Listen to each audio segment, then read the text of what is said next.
Bonsoir à tous, j'espère que vous êtes confortablement installés, j'espère que vous êtes servi un bon morceau de dinde bien chaude sortie du four et que en dessert vous prévoyez une belle part de tarte à la pomme puisqu'aujourd'hui on va parler des États-Unis d'Amérique. Et oui, on va parler du débat présidentiel qui s'est déroulé hier ou avant-hier à 3h du matin si je ne m'abuse.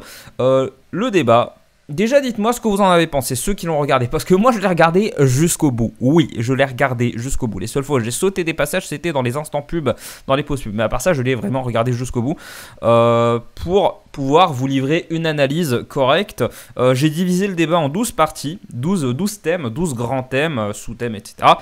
Et à chaque thème, j'ai déterminé qui avait gagné le débat dans cette partie-là. Donc globalement...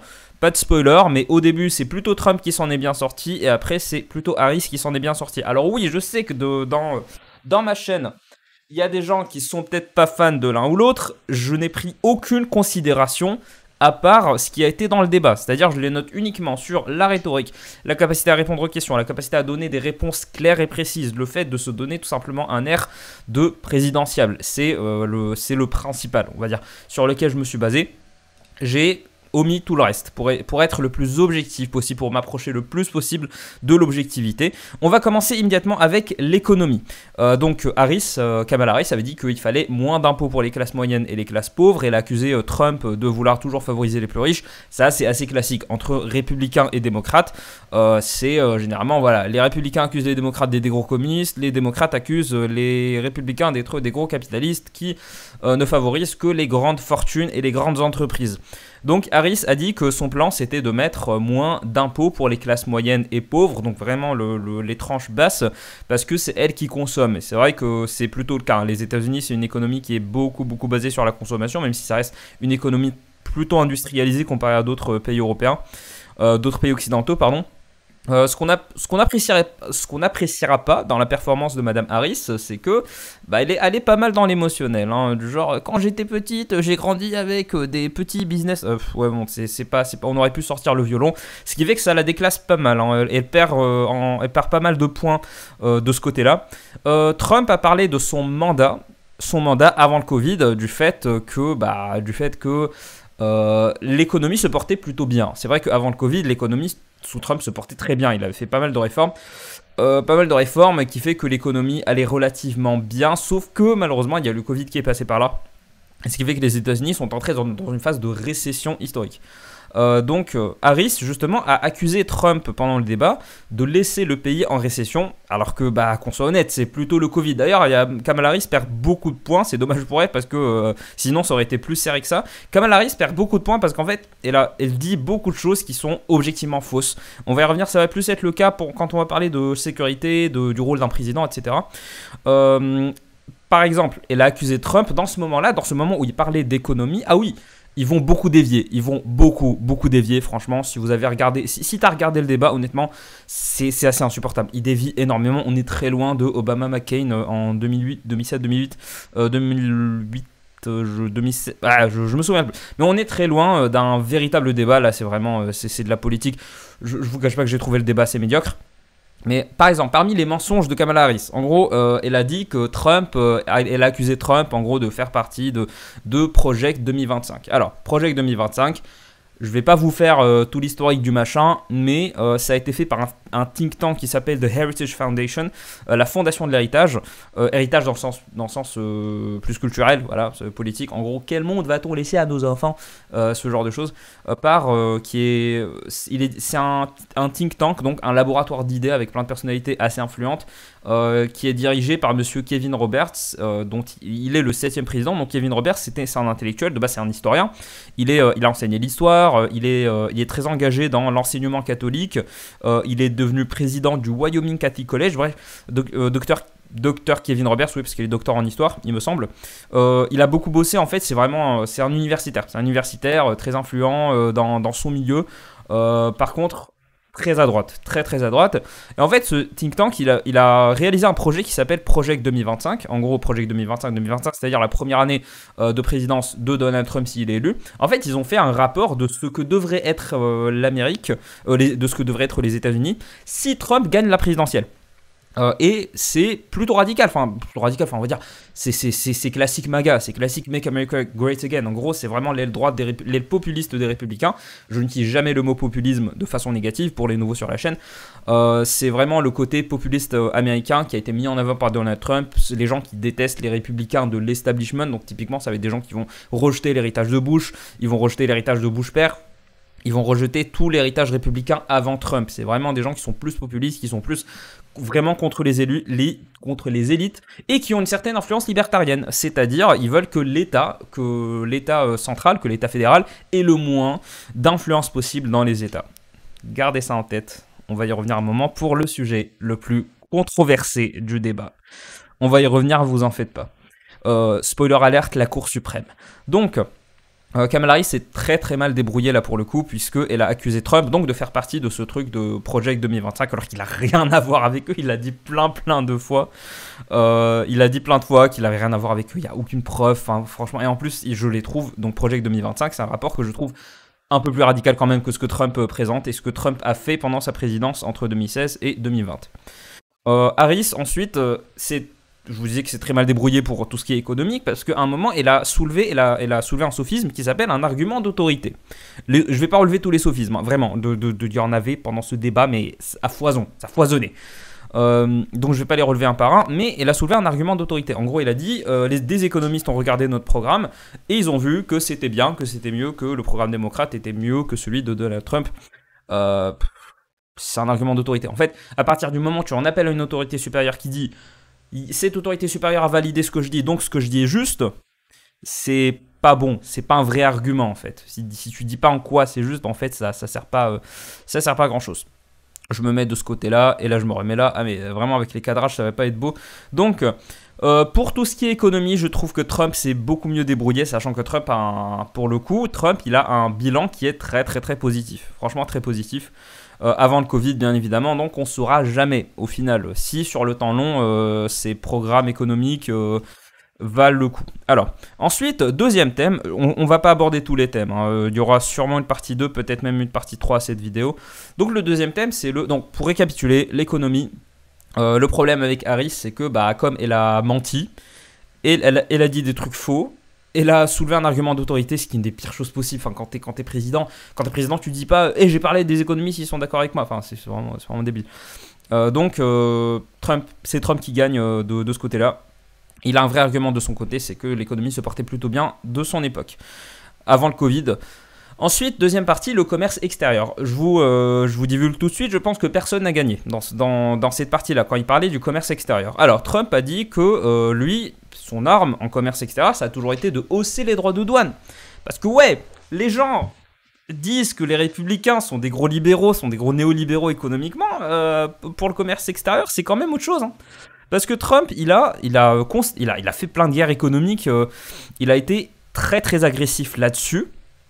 C'était un tournant historique, Trump, c'était incroyable. Le fait tout simplement de hausser les droits de douane. Le modérateur a soulevé le fait que Biden a laissé les droits de douane très élevés que Trump avait mis en place, en tout cas pour une majeure partie. Pour le coup, c'est vrai, c'est quelque chose que Biden n'a pas remis en cause. Ensuite, sauf que, donc voilà, de ce côté-là, Trump, je trouve qu'il s'est plutôt bien défendu. C'est sa lignée, c'est en gros protectionnisme à fond. Protectionnisme. Il protège l'économie américaine, donc encore plus qu'avant, puisque déjà de base, l'économie américaine est très très protectionniste dans les deux sens. C'est-à-dire que ça va autant être des gens qui vont protéger leur industrie en imposant de très gros taux, de très gros droits de douane. Donc c'est une chose que les industriels et les pays doivent payer pour que leurs produits intègrent le marché états-unien. Mais en plus, ils vont voler les entreprises et les talents des autres pays avec la fuite des cerveaux. C'est incroyable. En fait, rien de surprenant de ce côté-là. Donc Trump, en gros, il dit on continue sur cette base, on va hausser les droits de douane, soit en gros on négocie à la dure avec les pays. Parce que bien évidemment, les États-Unis ne peuvent pas tout produire eux-mêmes. Mais pour répondre, Harris a accusé Trump sur sa politique de commerce extérieur. En gros, il lui a dit tu fais n'importe quoi. Donc là, c'est juste une question de point de vue. Il n'y a pas vraiment de réponse véritable, objective là-dedans. Par contre, on pourrait se dire sur ce côté-là que Trump pourrait gagner, mais il a dit à Kamala Harris, ouais, on sait que son père c'est un marxiste. Alors son père, donc il s'appelle Donald, lui aussi, Donald Harris n'est pas du tout un marxiste. En tout cas, pas tout à fait, il est keynésien. C'est-à-dire qu'il il essaie d'avoir une vision néo-keynésienne de ce que serait, donc de comment appliquer ces idées, les idées post-keynésiennes, dans un pays en voie de développement, et souvent la Jamaïque. Il a beaucoup conseillé le gouvernement jamaïcain. C'est vraiment un économiste qui, pour le coup, a beaucoup publié. J'ai remarqué dans ses publications, là, alors c'est pas qu'il est marxiste, c'est vraiment un abus de dire ça, c'est plus ou moins n'importe quoi. En fait, c'est juste qu'il a une vision classique de l'économie, c'est-à-dire qu'il a une vision du capital, du travail qui est classique de la même manière que Marx. C'est-à-dire il pense qu'il y a une mesure objective des marchandises, du capital, du travail. Ce que Marx faisait partie des derniers économistes à réfléchir comme ça, et lui, il réfléchit comme ça, j'ai pas envie de dire encore comme ça, parce que bon, je suis pas allé voir ses publications précisément, mais c'est comme ça qu'il réfléchit. Enfin, c'est le père de Harris, c'est un économiste qui est plutôt dans la lignée classique, sachant que Marx était un des derniers économistes de renom à être dans cette ligne-là. Donc non, il n'est pas marxiste. C'est comme, je sais pas, j'ai pas de comparaison. T'as un dictateur qui portait des costumes. Trump porte des costumes, donc Trump est un dictateur. C'est vraiment, ça ressemble à ça. Donc pour le coup, aucun ne s'est particulièrement démarqué. Harris ne s'est pas particulièrement démarqué, puisqu'en fait, et c'est très bien que les États-Unis sont basés en grosse partie sur le protectionnisme, la protection de leur économie, et pourtant, elle ne veut pas donner un air aussi agressif. Parce que la politique, c'est beaucoup d'images. Elle ne veut pas donner l'image d'un président qui va être agressif au niveau du commerce extérieur, parce que sinon, ça la rapprocherait de Trump. Et en fait, ça légitimerait le fait que les gens votent pour Trump au final. Pourquoi ils voteraient pour elle, sachant qu'elle ne l'a jamais fait, et lui l'a toujours fait. Ça, c'est un des avantages politiques en termes de communication de Trump, c'est que ce qu'il a fait, ça a toujours été la lignée des États-Unis, mais poussée, mais fois 11. Enfin, tu le mets sur 11 dans le potard, et à côté donc en termes de commerce extérieur et d'économie, et à l'inverse, on va y revenir plus tard, mais en termes pas de commerce extérieur, mais en termes de diplomatie, de conflit, d'intervention, mais Trump, ça a été une rupture sur toute la ligne. Donc, ensuite, alors, donc pour le commerce extérieur, aucun n'a gagné. Trump aurait pu se prévaloir de ce qu'il a fait, c'est-à-dire la guerre économique, par exemple avec la Chine, le cas le plus connu, mais aussi avec l'Europe, et surtout, il y a eu c'est plutôt en interne, ça c'est des trucs de niche, mais il y a eu beaucoup d'échauffourées entre les États-Unis et la Commission européenne pour des affaires de concurrence. Particulièrement sous Trump. Parce que guerre économique, vraiment. Donc, Trump, il a l'expérience de son côté, pour le coup. Et pour les États-Unis, ça a été un franc succès. Je trouve cette politique économique. Malheureusement, il n'a pas pu s'empêcher de lancer une attaque presque ad hominem sur le fait que le père de Kamala Harris était marxiste. Non, c'est pas parce que tu es un économiste de gauche que tu es marxiste, très loin de là. C'est comme les gens qui disent que Bernie Sanders c'est un stalinien. Vraiment, ça se place là.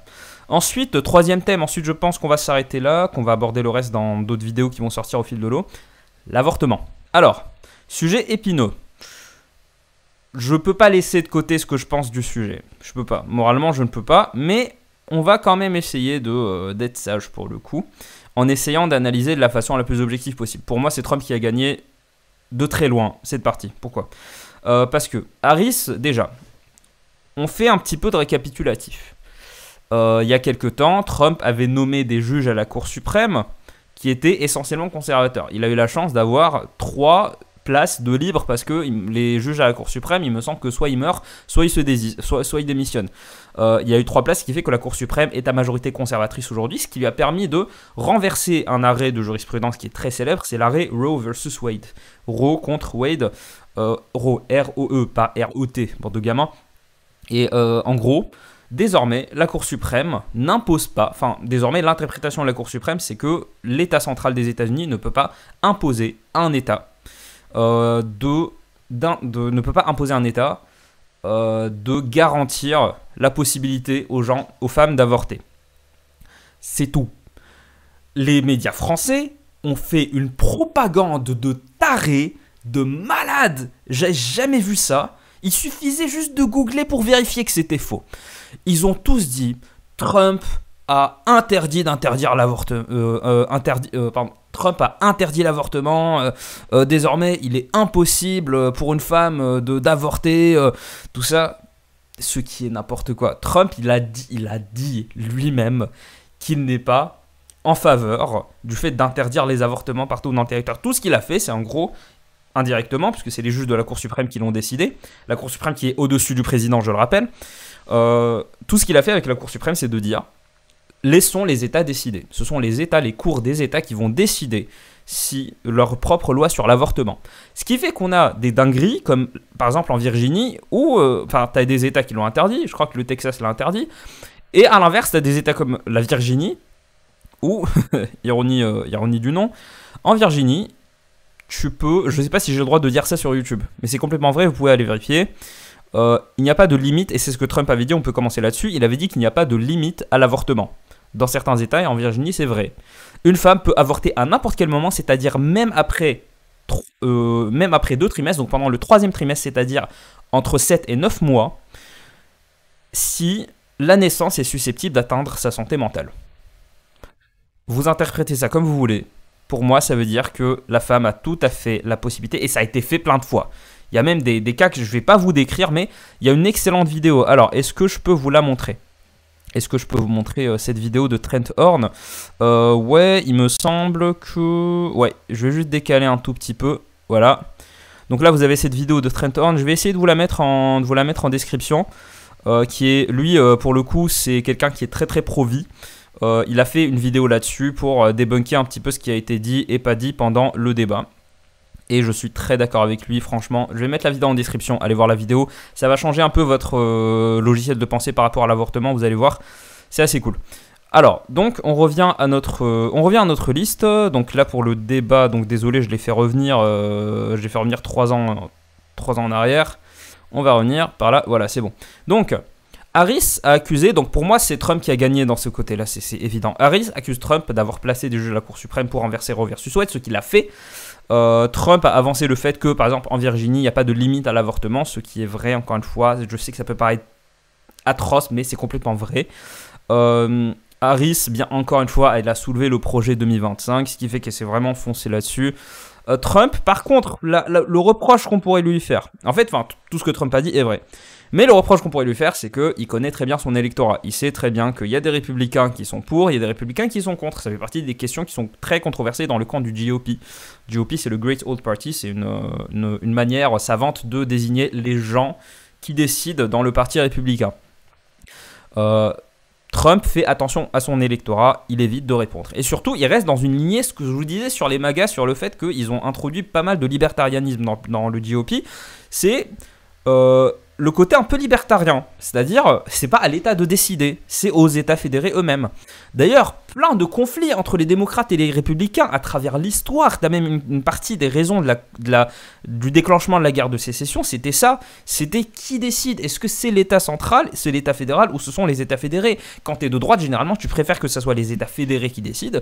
Quand t'es de gauche, tu préfères que ce soit l'État fédéral qui décide, ce qui est un petit peu paradoxal. En tout cas, ça correspond pas au logiciel. C'est ça qui est fascinant, ça correspond pas au logiciel gauche-droite qu'on peut trouver en France, par exemple, puisque en France, on se pose pas nécessairement ce genre de questions, parce que ça fait pas partie de l'ADN historique de la politique française. Aux États-Unis, si tu veux une matrice pour comprendre le logiciel de fonctionnement des Américains par rapport à leur propre politique, toujours garder en tête cette bataille entre les différents échelons, l'échelon fédéral et l'échelon fédéré. Harris a dit qu'elle allait remettre en vigueur Roe versus Wade, ce pourquoi je suis absolument pas d'accord, mais bon, on va laisser ça de côté. Pour moi, c'est pas ça le problème. Le problème, c'est pas que je suis en désaccord avec ce qu'elle dit, parce que bon, j'ai pas envie, je peux pas être en accord avec quelqu'un qui légitime ça. C'est qu'en fait, c'est impossible. Il faut que les juges meurent ou démissionnent.